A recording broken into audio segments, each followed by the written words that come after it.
Today, I just want to watch this video because it's short. There's another 2-hour video I want to watch where this lawyer covers the story. Um, but of course, I don't have 2 hours right now. Um, Let me respond here. All right. All right. Let's take a look at this video. At this point, am I even gonna draw anything? This page, you know what?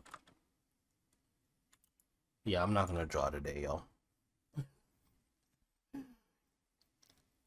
I'm not gonna draw today, yo. I don't even know where to start on this page, dude. Yeah, I think I need to reframe this side. Yeah, I'm gonna wait. I'll have to work on this page a little bit more. But anyway, yeah, let's watch this video. Actually, no, I'll start. I'll start at least working on this panel here. Yeah, while I watch this. But here we go.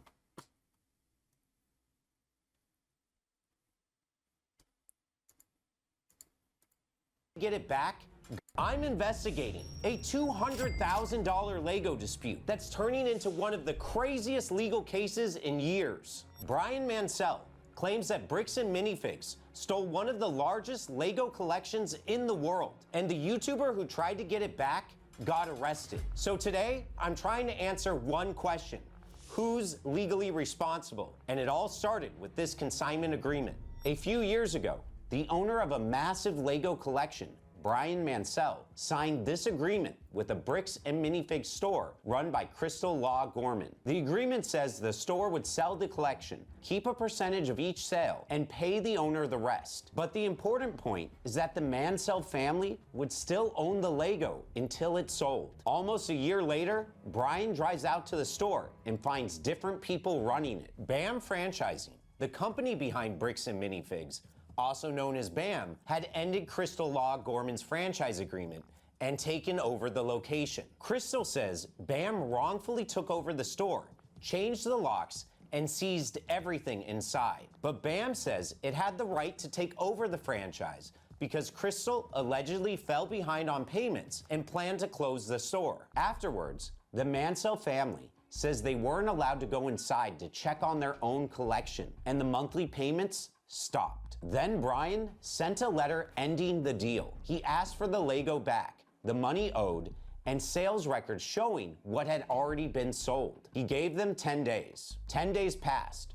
The family says they still didn't get the Lego, the money, or the records. That's why this case is crazy. The original store owner says BAM is responsible, but BAM says this was never their deal. What's clear is that someone owes Brian money. Now, as a lawyer, this is where I start asking, who had control? Who had notice? And who has the records? In my opinion, refusing to produce any records could suggest that BAM is worried about legal exposure. Maybe they made an error, or maybe they don't want to risk producing something that people could interpret as them making a mistake. Later, we'll discuss a YouTuber who tried to help bring attention to this very issue. But first, who's responsible for the lost Lego? Crystal, the original person who ran the store, says BAM knew about the consignment. She says the collection was still inside the store. She told BAM who owned it, and they took it anyways. And she claims to have security camera evidence showing this. Just taking on the business he takes on all that consignment market. BAM CEO Ammon McNeff said, "We were not a party to this agreement. Simply, BAM is saying they didn't sign the contract. They didn't approve the contract, and they shouldn't be responsible for the Lego." Their main argument is that Crystal broke company rules because consignment deals were not allowed under its franchise guidelines. Crystal disputes that. In fact, Crystal shows in this video that the franchise agreement does allow for consignment services. If true, that complicates BAM's argument, but BAM can still argue this particular consignment was never approved by corporate. But company rules aren't the same thing as property law. The Mansells never signed BAM's franchise manual. They allegedly signed a consignment agreement with a Bricks and Minifigs store. And under that agreement, they argue they still owned the Lego. And according to Crystal, Bam knew about the consignment deal. If a court believes that, Bam's "we were not a party" defense gets weaker. Because even if Bam didn't sign the original consignment agreement, if they were on notice and knew about the Mansell Legos prior to taking over, then a court could still find them responsible. Bam also argues the agreement allegedly had a line that matters a lot now. It said Crystal was responsible for shortages, loss, or damage while the Star Wars Lego was in her control. It also said she had insurance. And Bam points to another detail. They claim the collection was not kept at the store after the public display. So they argue this is Crystal's responsibility. If they were not in the store when Bam took over, then that would suggest the Lego were not in their control and would strengthen their But they defense. took photographs. That still leaves the bigger question. What happened to the family's Lego after Bam took over? The Mansells say they marked their items with yellow dot stickers on the UPC codes. And according to them, after Bam took over, Brian sent a buyer into the store who bought a sealed set from the shelf. It had a yellow dot, and the family says they were never paid for that sale. Crystal even alleges Bam removed the yellow dots from the sets. If true, that's one of the most damaging facts in the case, because removing the tags could suggest that Bam took intentional steps to make Brian's property harder to trace. Now, Bam says they only found between $2,000 and $5,000 worth of items that could possibly be related to the Mansell collection and offered to return them as a courtesy. But if Mansell marked items were still being sold from the store after the takeover, that could contradict what Bam is saying. Bam also disputes the value. The Mansells say the collection was worth over $200,000. Records reviewed by a third party put the value at roughly $60,000 to $98,000 for the box sets alone.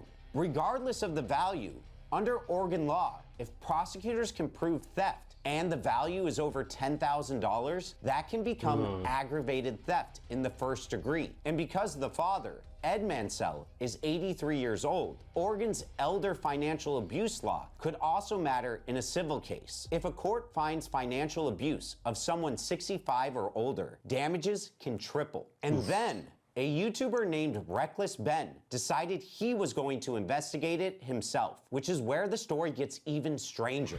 Reckless Ben is a YouTuber who saw Brian's story online and decided he was going to help get the Lego back. Ben went to the Bricks and Minifig store with hidden cameras and asked the operators where the Mansell Lego was. My friend said that you guys have some of his Legos, I think, and he told me to come here and see if I could pick them up. Who's your friend? I think they're Brian's Legos. It's like a big Star Wars collection set, I think. That part is important legally because Oregon's recording law is not as simple as one-party consent. Video-only recording is different, but if a hidden camera is also capturing in-person audio, Oregon generally requires all the participants in the conversation to be informed of the audio recording. The video spread widely online, and Brian's case went from a local dispute to a national story. But then Ben allegedly did something that could hurt the whole case. At one point, Ben claimed one of the new store operators offered to return the sets if Mansell made a public apology. Mansell reportedly refused because he believed an apology could hurt his legal case. I need a written apology from Brian. I need all the negative comments taken off. I need positive reviews on there to make up for the damage. And then I'll give them back. I'm not apologizing for shit. Ben then allegedly sent a fake AI apology video showing Mansell apologizing, apparently to see if that would get the sets returned. But according to Ben, it didn't work. Now that could seriously hurt a case. If one viral video is fake, a defense attorney can use that to attack the real videos too. They can ask the jury, if he fabricated this, how do we know the rest is real? He is a then lawyer Ben here, took the story to Utah. He is a lawyer, so he probably knows more than I do. But to me, I don't think it was fake, but it was immediately. It's not like you as a viewer are deceived by it. It's like you know it's fake because in the video they do talk about it.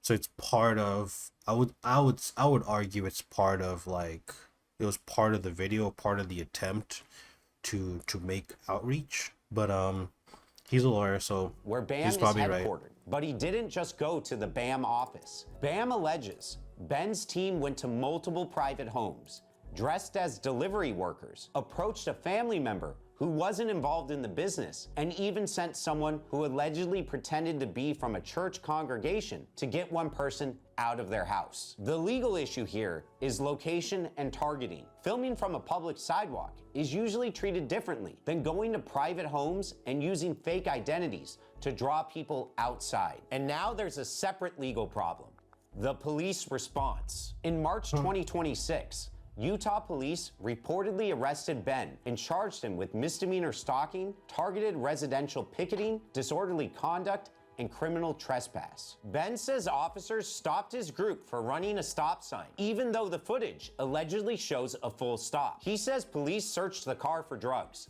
held them for about 3 hours, and found nothing. Police also searched the Airbnb where Ben was staying. The warrant said they were looking for stolen Lego merchandise. If those stops, searches, or arrests lacked legal cause, then Ben's constitutional rights may have been violated. And in my opinion, that can mean Ben has a lawsuit against the police department. After the arrest, Ben claimed police injured what appeared to be his left shoulder. Then BAM filed its own lawsuit in Utah, which accuses Ben of trying to manufacture legal leverage. According to the complaint, Ben's But the team cops did do allegedly that as well. disguised a contract as a delivery signature form. BAM says a store manager thought she was signing for a package, but the document allegedly included a clause saying Ben couldn't be trespassed from the store. The complaint says that Ben allegedly claimed the store owed him $5,000 every time employees called police on him. In the video screenshots attached to the complaint, BAM says Ben later demanded $40,000 based on that alleged document. If true, that gives BAM a way to frame this content as alleged fraud, extortionate pressure, or harassment. Demanded is crazy. I mean, if he did, I don't know if he did, but in the video, he really didn't ask for that money. It was more of a gimmick, but Harassment. So BAM requested a temporary restraining order to keep Ben away from the people and places connected to BAM. But that order didn't just ask the court to keep Ben away. It also sought to take down Ben's videos about the dispute. And get this, BAM even reached out to Patreon, trying to get Ben's content removed. But Patreon CEO denied Hey, the what's up, request. what's up? And I see a big problem with this. Once you move from stopping contact to trying to remove videos and funding platforms, it starts looking less like protection and more like silencing criticism. And that can backfire for BAM if they want the public to believe that they did nothing wrong. And they didn't just go after Ben. They also sued Brian What's up? Mansell. Welcome to the chat. That's important because Brian didn't make the alleged deepfake, and Brian didn't show up at anyone's house. BAM's argument is that Brian coordinated and directed Ben's campaign. Brian's side would likely argue this looks like a slap suit, which is a lawsuit designed to pressure someone into staying quiet by making the fight expensive. Both Oregon and Utah have anti-slap style protections, but where the lawsuit is filed matters. Anti-slap. Different states have different procedures, deadlines, and standards. BAM filed in Utah. Now, BAM will say this is not a slap. They'll say they're protecting their people from harassment, false claims, and dangerous conduct. And maybe they can prove that. But suing Brian is where this gets risky for BAM. Brian is the person asking where his family's collection went. In my opinion, if BAM wants the public to believe this is all just harassment and they are not responsible, the best evidence would be simple. Don't sue Brian, the person who's clearly been wronged. Instead, show us the records. At this point, there are 4 legal fights happening at the same time. The first is the reported criminal investigation in Oregon. Kaiser Police and the Marion County DA have been looking into what happened to the Lego. The allegations raise possible Oregon theft issues, including theft by deception, theft by receiving, and aggravated theft in the first degree. No criminal charges have been filed yet, but the investigation is described as still open. The second fight is BAM's lawsuit in Utah. The third is Ben's criminal case in Utah. Those charges are about what Ben did at private homes, not what happened to the Lego. But they still matter, because if Ben becomes a witness in the Oregon case, opposing lawyers can use his conduct to attack his credibility. And the fourth fight is Crystal Law Gorman's lawsuit against BAM. She says Brian still had about $100,000 to $125,000 in Lego at the store when Bam took over. Oregon investigators are asking, what happened to the Lego? Brian is trying to recover the value of the collection. Bam is trying to stop Ben and Brian's campaign against them. Ben is fighting charges from the way he investigated the story. And Crystal is now suing Bam for allegedly taking over the store, seizing assets, and blaming her for missing inventory. Which brings us back to the question everyone keeps asking.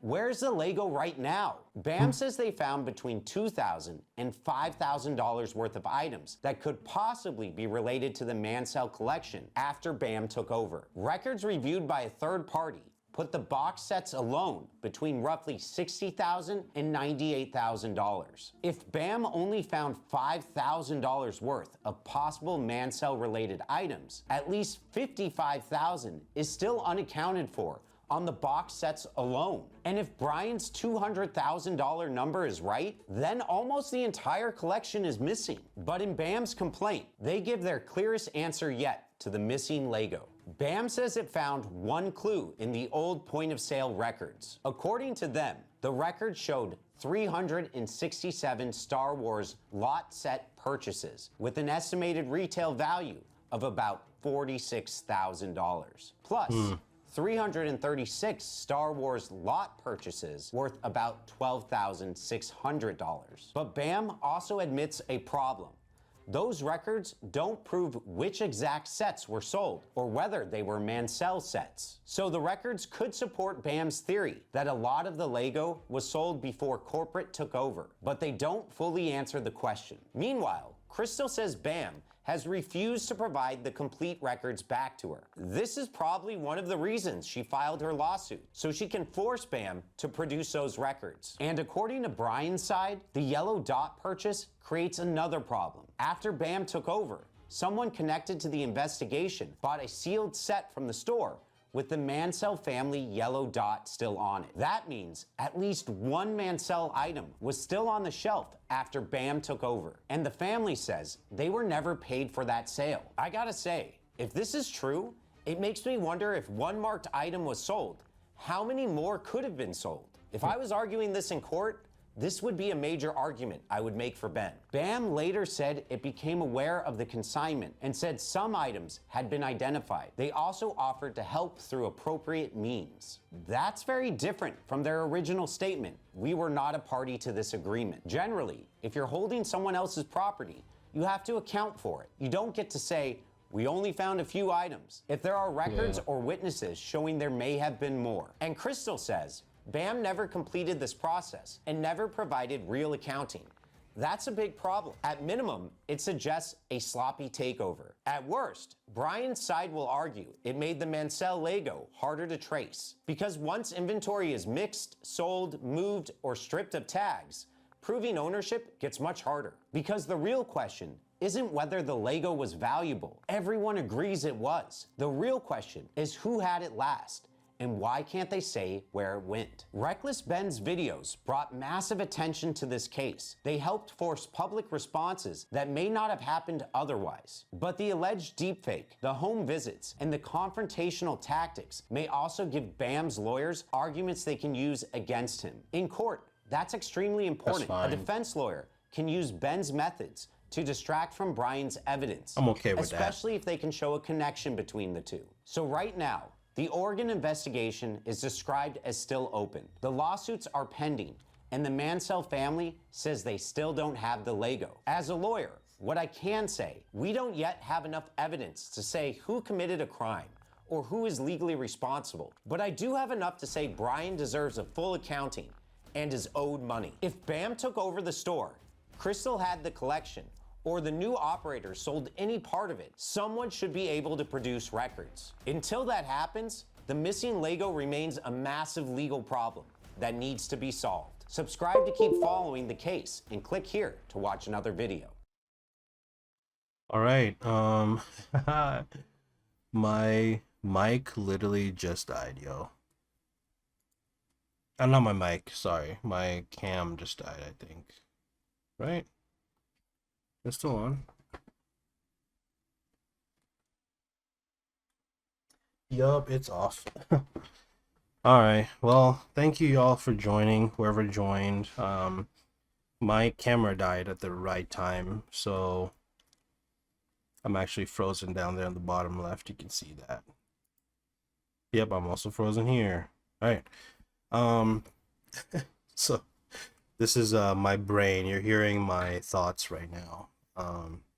But I appreciate for the people that joined Rockstar Games 123i and Pretty Fun. Thank you for hanging out. I'm probably gonna stream later today. I might play some Elden Ring or something on stream. We will see. But peace out. Take care. Drink a glass of water if you can hear this. And oh yeah, the bottom right, bottom left, you'll see Project Georgia manga. That's my website. You can go check out my first volume of my manga. And yeah, I'm gonna stop yapping now. Have a great day, y'all. Peace.